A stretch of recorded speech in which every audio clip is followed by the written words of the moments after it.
গল্পের শুরুতে আমরা একজন ছেলেকে দেখি যার নাম ডগ, যে মেয়েদের ওপর নজর রাখে আর হিডেন ক্যামেরার সাহায্যে ওদের ছোটখাটো সব আচরণ রেকর্ড করে। এরপর সে তাদের দুর্বলতার ভুল ফায়দা তুলে। এবার ডগ তার নতুন শিকার খুঁজছে। সে ব্যাগের ভেতর ক্যামেরা লুকিয়ে সেট করে আর মেয়েদের ওপর নজর রাখে। যখন ডগ পার্কে বসে থাকে তখন তার চোখ পড়ে এক মেয়ের ওপর। তার নাম এমি। এমি তার কুকুরকে নিয়ে পার্কে আছে।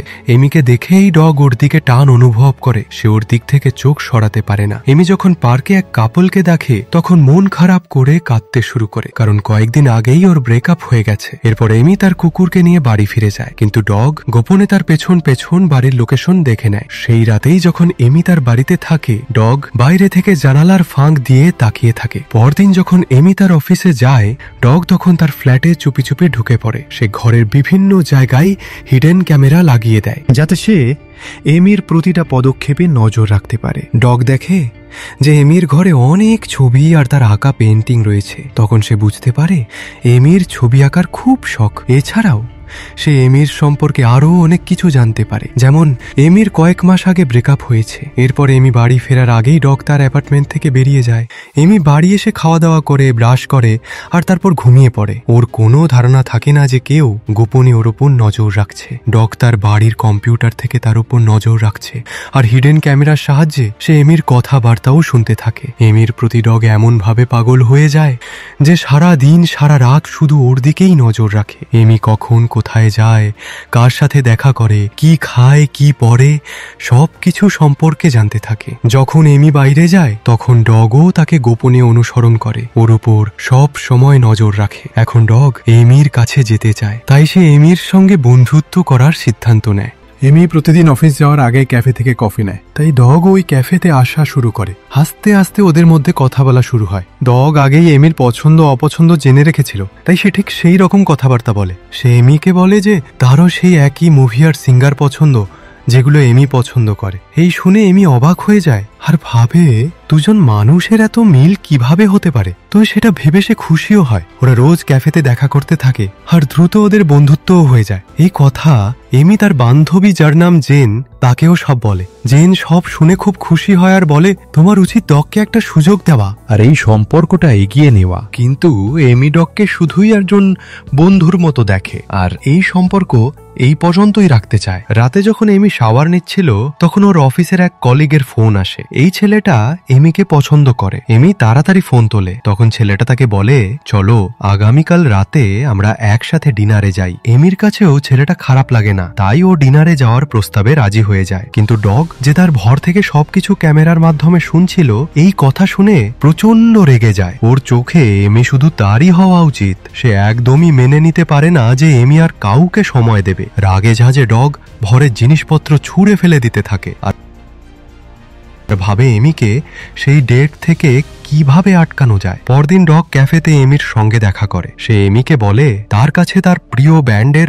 অতিরিক্ত একটা টিকিট আছে আর আজ কনসার্টে তার সাথে যেতে বলে। কিন্তু এমি বলে আমার একটু কাজ আছে, আমি আজ যেতে পারবো না। সে বলে আমার খুব খারাপ লাগছে না বলতে, তবে পরে একদিন নিশ্চয়ই যাব। এই কথা শুনে ডগের খুব খারাপ লাগে, কিন্তু সে কিছু বলে না। গাড়িতে বসে সে খুব রাগ করে। এরপর যখন এমি অফিসে ছিল তখন ডগ আবার ওর বাড়িতে ঢুকে পড়ে। সে এমির দুধে একটা কেমিক্যাল মিশিয়ে দেয় যাতে ও দুধ খেয়ে অসুস্থ হয়ে পড়ে আর সে তার কলিগের সাথে ডিনার ডেটে যেতে না পারে। বাড়ি ফিরে এমি দুধটা খায়, তারপর নিজের কুকুরকে নিয়ে বাইরে ঘোরাতে যায়। রাতে যখন এমি ডেটের জন্য তৈরি হচ্ছিল তখন ওর পেট খারাপ হতে শুরু করে আর শরীরটা খারাপ হয়ে যায়। এই অবস্থায় সে আর ডেটে যেতে পারে না। সে তার কলিগকে ফোন করে জানায় আমি আজ ডিনারে যেতে পারবো না, আমার শরীর খারাপ হয়ে গেছে। ডগ তার ঘর থেকে এই সব কিছু দেখতে থাকে আর মনে মনে বলে এমি আমাকে ক্ষমা করো, এটা আমাকে করতেই হলো। এখান থেকেই বোঝা যায় ডগ এত বড় সাইকো যে সে যে কোনো কিছু করতে পারে। পরদিন এমি যখন ক্যাফেতে আসে তখন ডগ তাকে বলে আমার গাড়ি খারাপ হয়ে গেছে আর কোনো ক্যাবও পাচ্ছি না, কিন্তু আমাকে তাড়াতাড়ি অফিসে যেতে হবে কারণ খুব জরুরি একটা মিটিং আছে।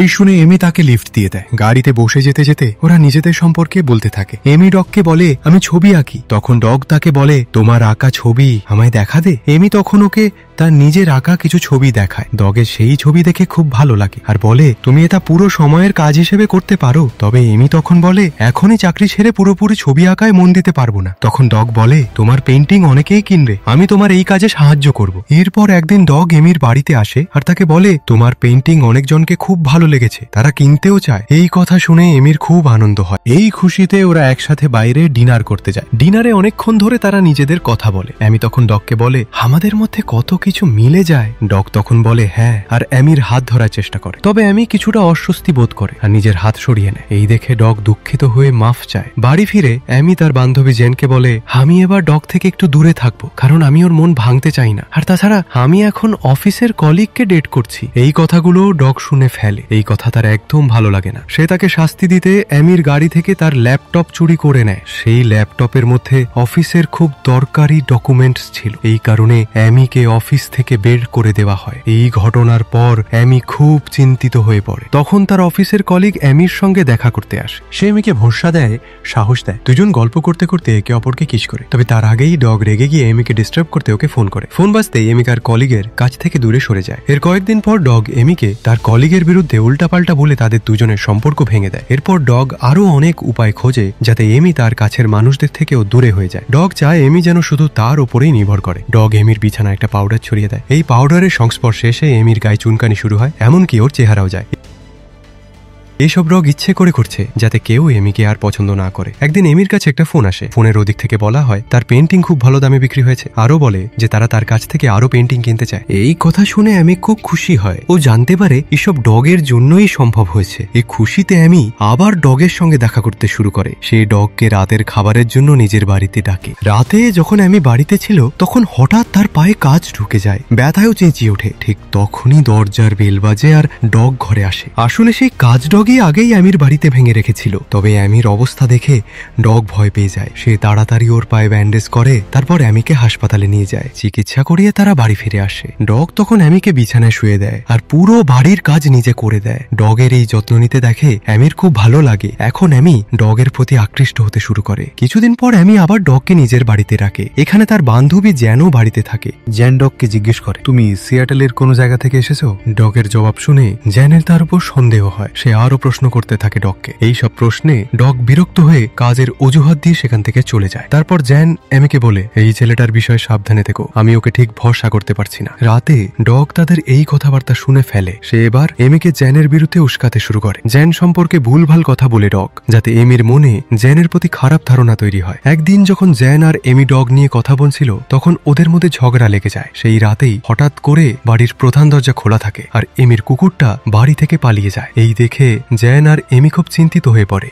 এমির পায়ে চোট ছিল আর বাইরে তখন প্রবল বৃষ্টি হচ্ছিল। তাই জেন একা পার্কে যায় কুকুরটাকে খুঁজতে। ডগ জেনে যায় যে জেন পার্কে গেছে কুকুরটা খুঁজতে। সে সঙ্গে সঙ্গে পার্কে পৌঁছে যায়। সেখানে গিয়ে সে জেনের সঙ্গে কথা বলে আর এমন ভাবে অভিনয় করে যেন সেও কুকুরটা খুঁজছে। এই সুযোগে ডগ জেনকে পেছন থেকে ধাক্কা মেরে সিঁড়ি থেকে ফেলে দেয়। এই ধাক্কায় জেনের মৃত্যু হয়ে যায়। পরের দিন সকালে এমি জানতে পারে জেন সিঁড়ি থেকে পড়ে মারা গেছে। এই কথা শুনে এমি ভীষণ ভেঙে পড়ে। ও ভাবে এই সব কিছুর জন্য সে নিজেই দায়ী। যখন এমি ডগকে এই মৃত্যুর কথা জানায় তখন ডগ দুঃখের অভিনয় করে। এমি যে জেনের মৃত্যুতে ভেঙে পড়েছে এবং একাকিত্ব অনুভব করছে সে ডগের সাহারা নেয়। ডগ এই সুযোগটা পুরোপুরি কাজে লাগায় আর তার আরো কাছে আসতে শুরু করে। সে এমির প্রতি আরো যত্নবান হয়, ভালোবাসার অভিনয় করে। সে বলে, তোমার কুকুরটাকে আমি খুঁজেই বের করব। একদিন রাতে এমি ঘুমিয়েছিল, তখন হঠাৎ সে শুনতে পায় তার কুকুরটা ঘেউ ঘেউ করছে। ও দরজা খুলে দেখে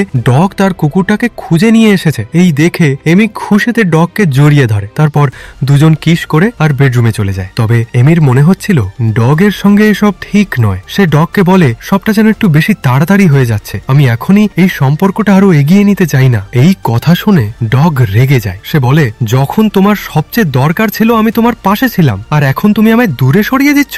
ডগ আরো বলে, তোমার জীবন কেমন তা আমি সব জানি, তুমি একা আর আমি তোমার সঙ্গে থাকতে চাই কারণ আমি তোমায় সত্যি খুব ভালোবাসি। এই কথা চলার সময় এমি খেয়াল করে তার বেডরুমে একটা গোপন ক্যামেরা লাগানো আছে। এই দেখে ও স্তব্ধ হয়ে যায়। ও কোনোভাবে পালাতে চায় তখন ডগ ওকে ধরে ফেলে। তাদের মধ্যে ধস্তাধস্তি শুরু হয়। এমি কোনোভাবে নিজেকে বাথরুমে আটকে নেয়। সেখানে থেকে সে ডগকে ফাঁসানোর চেষ্টা করে। ডগ যখন এমির ফাঁদে পা দেয় না তখন এমি তার উপর আক্রমণ করে পালাতে চায়, কিন্তু রেগে গিয়ে ডগ ওকে ধরে ফেলে এবং এমিকে মেরে ফেলে। আসলে ডগ ছিল এক ভয়ানক সাইকো মানুষ। সে মেয়েদের গোপনে নজরদারি করে, ব্ল্যাকমেল করে আর তাদের সঙ্গে সম্পর্ক গড়ে তোলে। যখন সে ওই মেয়ের প্রতি আগ্রহ হারায় তখন তাকে ছেড়ে দিয়ে অন্য মেয়ের পিছনে পড়ে। এমির সঙ্গেও ডগ এমনটাই করতে চলেছিল। এরপর ডগ একটা নতুন শিকার খুঁজতে বেরিয়ে পড়ে। এইভাবেই মুভি শেষ হয়। বন্ধুরা, আপনাদের মতে ডগ যা করেছে সেটা কি ভালোবাসা ছিল নাকি পাগলামো? আপনাদের মতামত নিচে কমেন্টে জানান। ভিডিওটা যদি ভালো লেগে থাকে তাহলে একটা লাইক আর শেয়ার করুন। আর এরকম আরো মুভি এক্সপ্লেনেশনের জন্য আমাদের চ্যানেলটা সাবস্ক্রাইব করে বেল আইকন প্রেস করে দিন যেন কোনো নতুন ভিডিও মিস না হয়ে যায়। ততক্ষণ বাই বাই, আবার দেখা হবে।